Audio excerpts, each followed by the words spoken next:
he'll be able to put in a good word for him to God. The other guy is angry and vicious, and he's hurling all kinds of insults at Jesus. And up to that point, I'm with you. I'm there the whole way. But at one point, there's a crow that lands on the shoulder of the angry thief, or on his head as he's up on the cross, and it's just sitting there, and then all of a sudden, out of nowhere, the crow just like goes down and pecks the guy's eye out.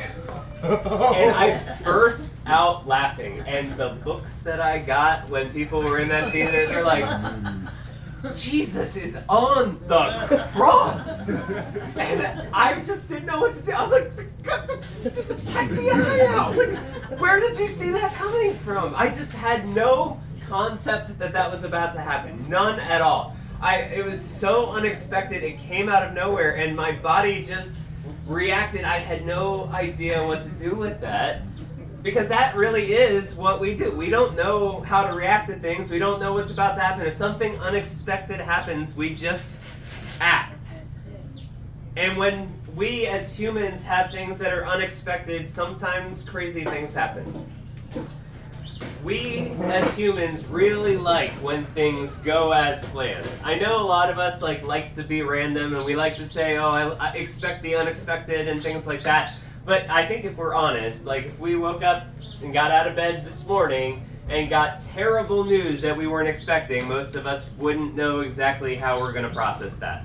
Or even if we unexpectedly got great news, we wouldn't know exactly how we're going to process that. That's the whole hallmark of unexpected. Like, we don't know what to expect, and so we have to deal with it there. Today we're going to read in the book of Jonah about a guy who dealt with some unexpected circumstances. You may know a little bit about this story, and it is a story that is marked by unexpected things. So we're going to actually go through parts of the whole thing. I've highlighted parts. I gave you the whole thing because if you want to read it, please feel free to do so. I'm never going to tell people not to read the Bible. I also put it in the New Living Translation, which is a easy-to-read translation. It's not the one that we normally use at JCC, but it's also one that, if people are just starting to read the Bible, it's a great place to start. So feel free if you would like to use the NLT. The Bible app has it. It's free to use, free to read. And it's easy to pick up. It's a pretty good translation for that kind of thing.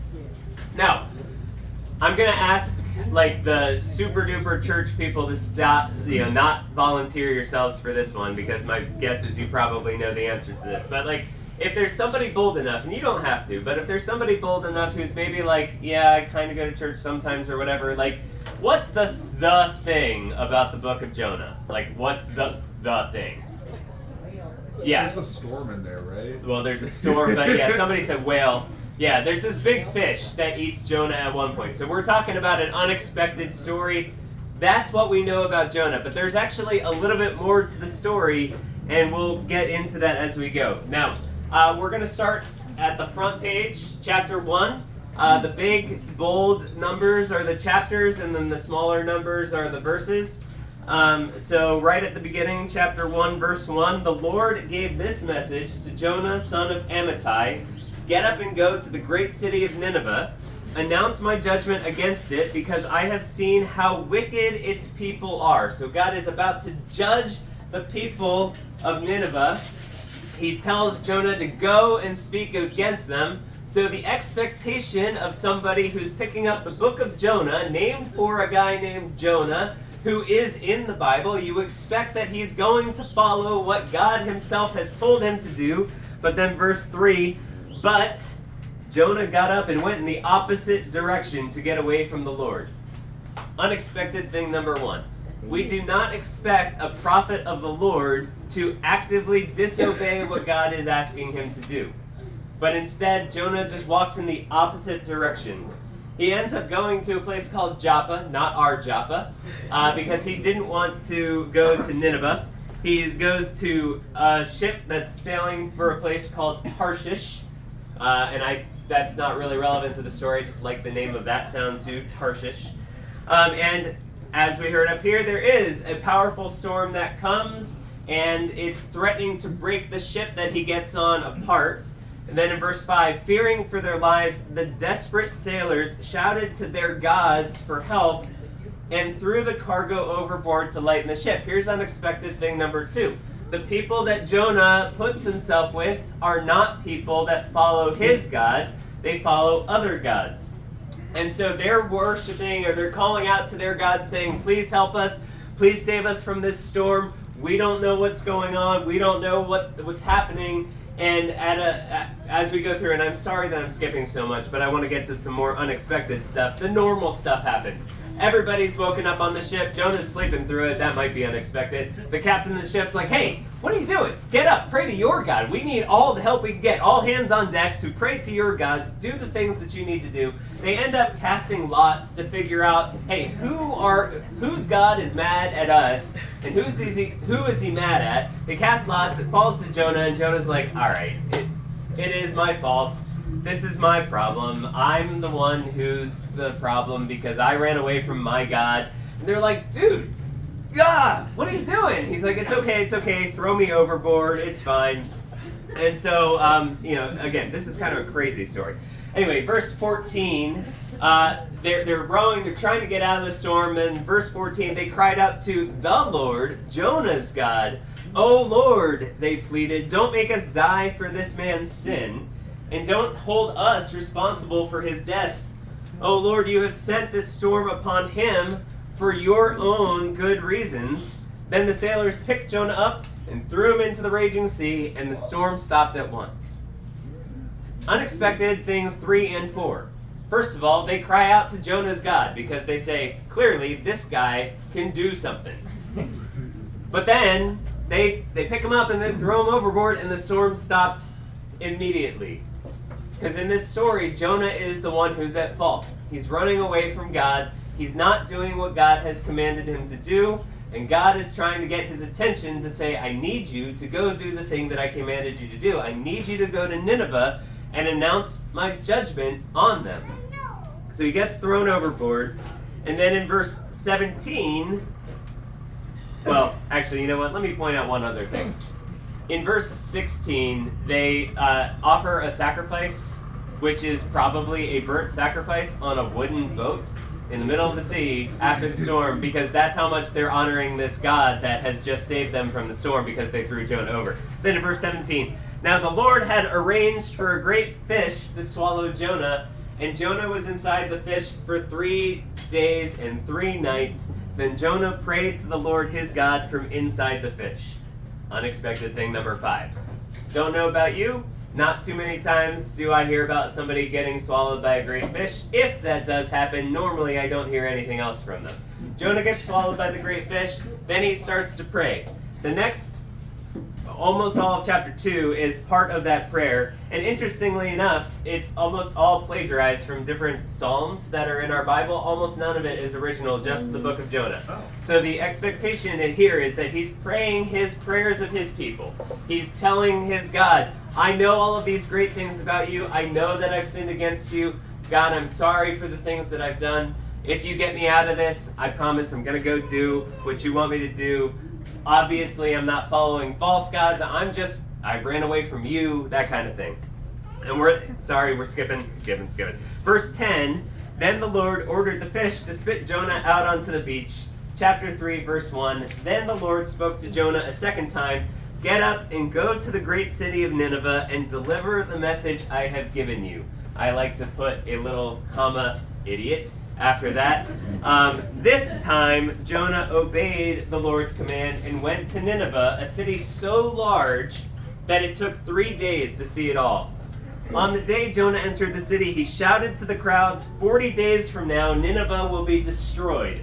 The people of Nineveh believed God's message from the greatest to the least. They declared a fast and put on burlap to show their sorrow. Unexpected thing number 6.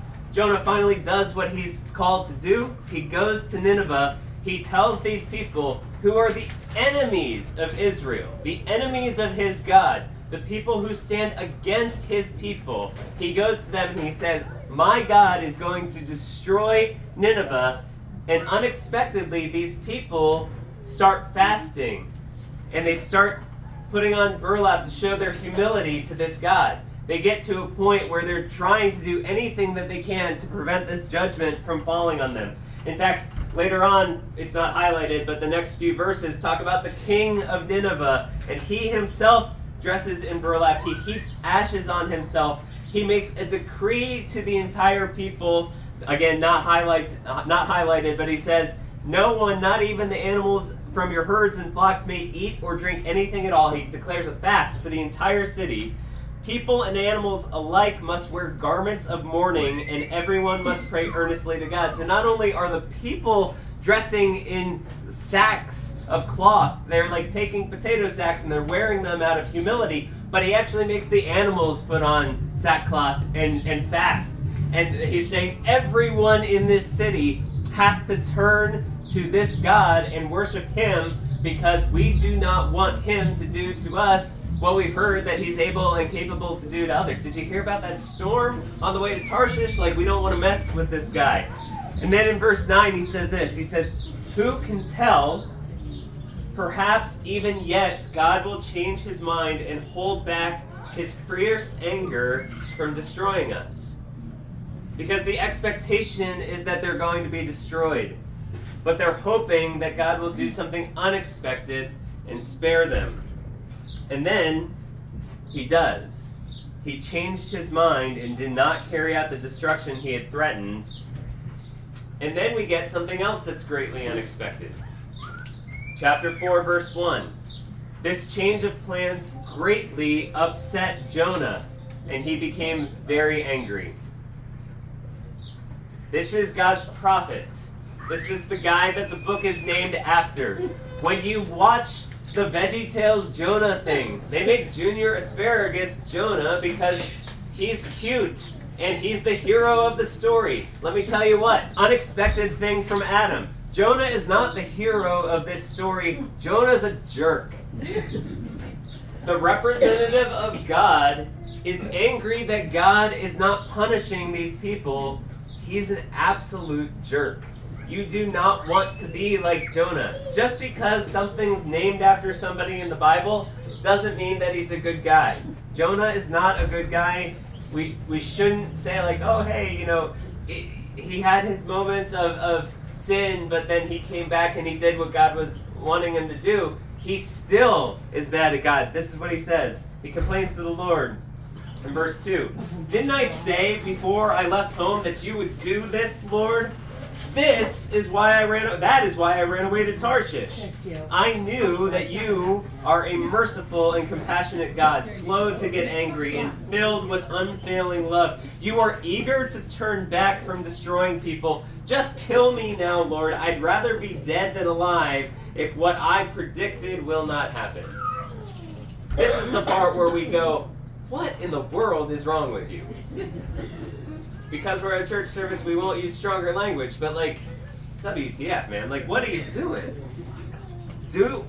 This is, of all of the things that we have seen in this story so far that are unexpected, the one thing that has been expected, which is expected by Jonah, is the thing that I think all of us would probably want. Wait, we don't want entire cities destroyed, even if they are our enemies. We don't want to see people suffering, ever. Even if they don't look like us or act like us. It would be better for people to be healthy and whole. Those people have families. Those people are people. They are children of God, whether or not we recognize them as such. But Jonah is saying, I expected all of this because I know that you are a merciful and compassionate God, slow to get angry and filled with unfailing love. You are eager to turn back from destroying people. This is why I didn't want to go in the first place. In fact, some biblical scholars think that this story is trying to say that the whole reason that Jonah left was not because Jonah was afraid to go to these people or he didn't want to do God's bidding, but that he was afraid that God would make him look bad, that he was going to pronounce judgment on Nineveh and that God wouldn't destroy Nineveh. So he didn't want to be a prophet that would have his name smeared by predicting something that didn't happen.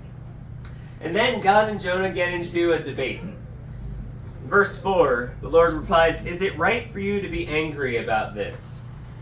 Then Jonah went to the east side of the city and made a shelter to sit under as he waited to see what would happen to the city. And the Lord God arranged for a leafy plant to grow there, and soon it spread its broad leaves over Jonah's head, shading him from the sun. That was able to give him a little shade. It was a little comfortable. It would be like if we turn on one of these kerosene heaters, if they had kerosene and you felt warm right now. That's what that would be like. But then, in verse 7, God also arranged for a worm. The same way that he arranged for that fish to swallow Jonah, same word. He arranged for a worm.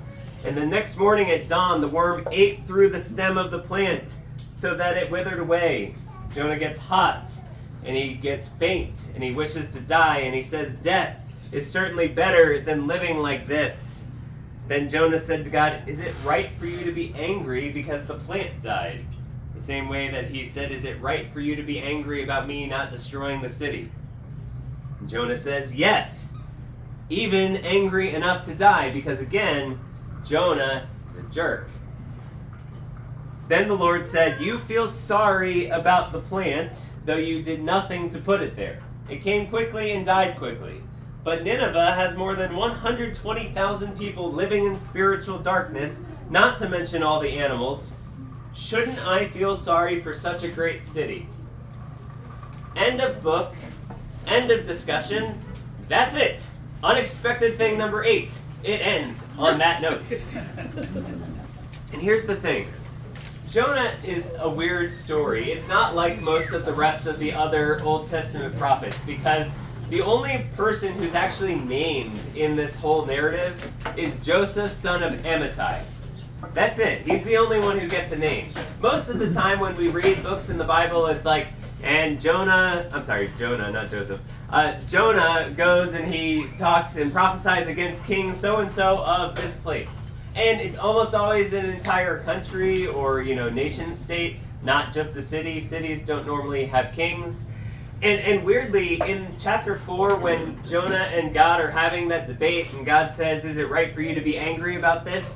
It's actually constructed in such a way that God and Jonah get exactly the same number of words in Hebrew. They get exactly the same number of words. They happen in the same order, just reversed. It's like 3 words, then 5 words, then 39 words, and then 39 words, then 5 words, then 3 words, and throughout their narrative. And so what's happening here is that this is some sort of story that is at least told in a literary structure. The idea is meant to invoke, what do you do with that? What do you do with this kind of story? What do you do when things that you expect come up unexpected? I think one of the things that I pull from this is, first of all, I want everybody here to know that not everybody who professes to be a Christian is a good guy. Because Jonah, the prophet of the Lord, who God has said, "I want you to go and talk to these people," is not a good guy. And it's okay to think, you know what? I don't like God because I've seen some of his representatives and they're not good people. I get that. I've been a Christian my entire life. Trust me, those people frustrate me as much as they probably frustrate you, sometimes even more. Just because somebody's professing the name of God does not mean that that guy is a good guy or that girl is a good girl. That is not the case. But it also shows me that God works unexpectedly. When I want God to do something good for me, sometimes that doesn't happen. Does that mean that God isn't doing a good thing? Not necessarily. There have been plenty of times in my life that I hoped things would turn out one way, and unexpectedly they turned into a different way, which at that time I did not like it. But those things led me to today, and I very much like seeing all of you here at this place, at an unexpected place, with a church unexpectedly leaving their building, coming to a place where it says, you know what? Sometimes God does things unexpectedly, and that's what we come to expect. We start to expect the unexpected. We start to think about what God might be doing. And it's not fun all the time. It's not something where we sit and we think to ourselves like, oh great, something terrible that I didn't expect has happened. I wonder how God is going to use this. That's not what Christians sit around and do. But we're much better equipped to deal with the unexpected because we understand that's what God does sometimes. And I love the final debate between God and Jonah.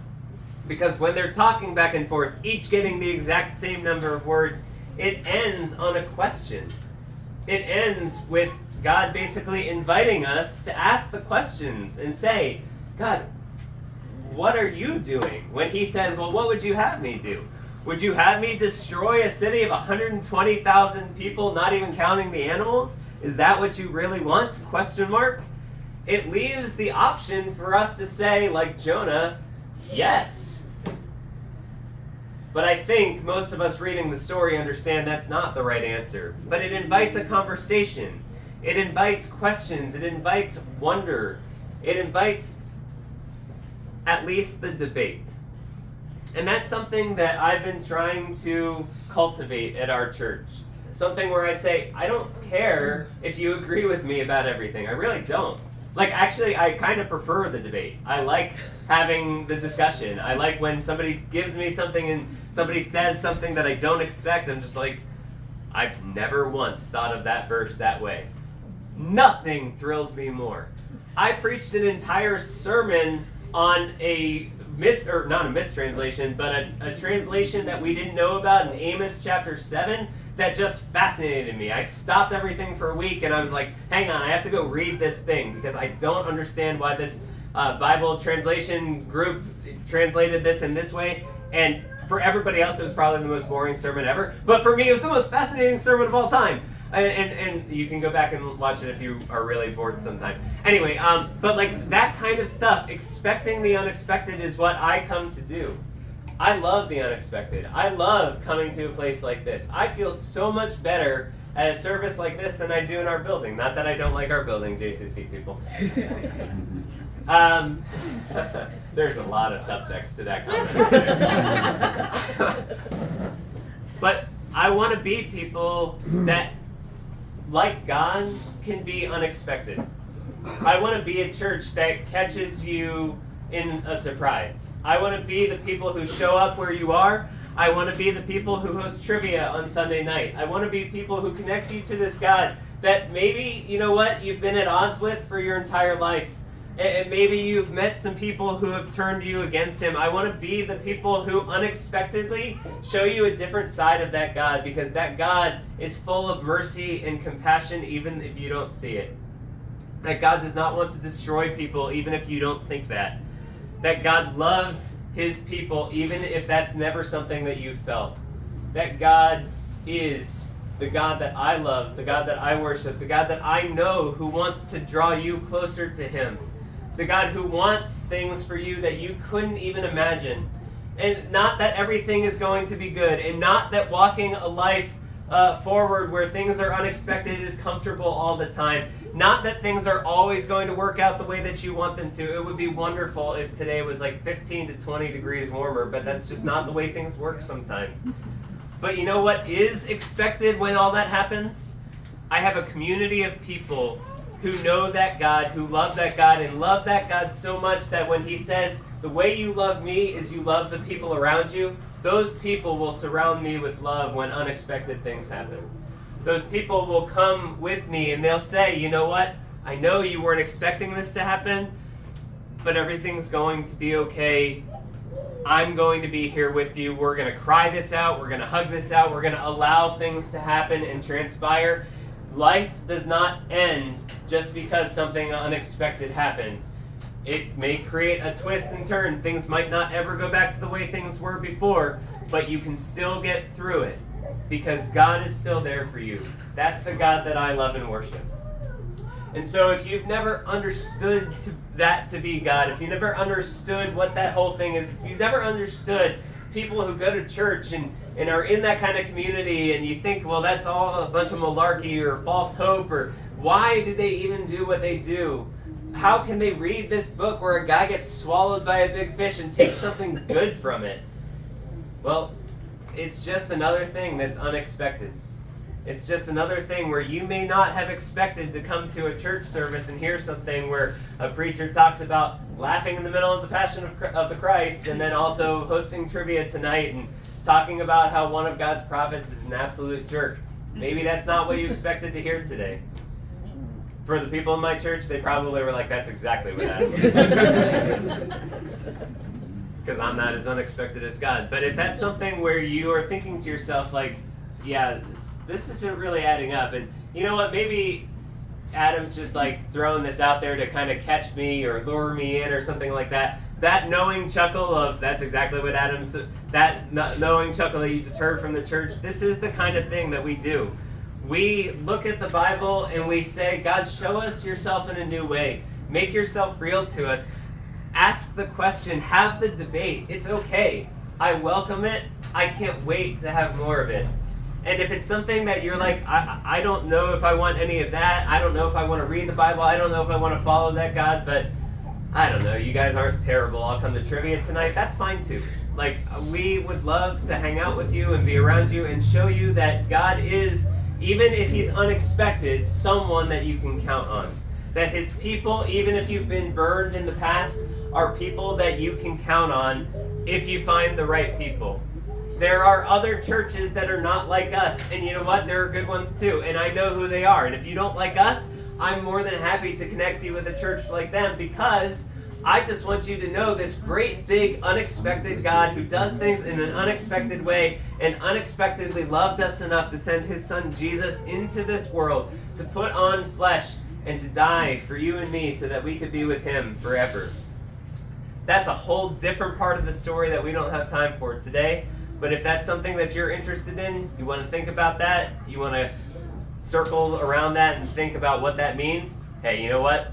We've been going through the Gospel of John for about 40 weeks. There's plenty of material on YouTube that if you want to go down that road. I would be more than happy to talk to you. I would be more than happy to have the conversation, the debate. I don't care if you don't like me. I don't care if you want to come attack me. Let's talk about it. That's fine. One way or the other, I want you to know Jesus. I want you to know this God. Even if it's something that you never expected to be interested in, I hope that you will give him a chance. You don't need to give me a chance. You don't need to give our church a chance. But be willing to find that unexpected God who does unexpected things, because you might find yourself thinking to yourself, unexpectedly, I am actually a little interested. Let me look more into that. If you want to talk more about that, I can meet you in the back. Mike and Angie are going to come up and they're going to lead us in our last song. And we can talk in the back. You can stand, sit, whatever, singing these songs. And if you want to have the debates or whatever, I hope that you stick around for lunch and hang out at Towne Grill and tip the servers well, because they got here at 9:30 in the morning to let us in here. But if this is something that you're interested in, come and meet me as we, if you're willing and able, sing the song of invitation.